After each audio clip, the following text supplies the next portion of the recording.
வாழ்க வளமுடன். சமயம் தொடர்பான சகிப்புத்தன்மை இன்மையே வாழ்வில் சிக்கல் உருவாவதற்கு 8வது காரணம் ஆகும். தேவையற்ற மதச்சடங்குகளை நீக்கி சமயங்களில் உண்மையான பொருள் உணர்தல், அந்த உண்மையை ஏற்றுக்கொள்ளுதல் ஒன்றே இதற்கு தீர்வு ஆகும்.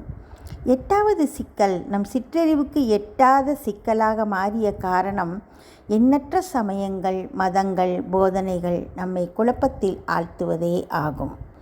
தெய்வ நிலை இதுதான் எனும் உண்மையை தெளிவாக உணராததால் ஏற்பட்ட சிக்கலே இது. அறிவே தெய்வம் என்பதை அறியாமல் கலை உணர்வால் மெய்ப்பொருளாம் கண்காணா ஒன்றினை கண், காது, மூக்கு, குணம், உருவம் புகுத்தியே சிலையுருவில் காட்டிச் சொன்ன கதைகளில் மயங்கி மனித மனம் சிக்கி உள்ளவரை உண்மை நிலை விளங்காது. சமய அமைப்புகள் பல்வேறு ஆனாலும் அனைத்துக்கும் பொதுவான உண்மை தத்துவங்கள் இறை வழிபாடு மற்றும் அறநெறியுடன் வாழ்தலே ஆகும்.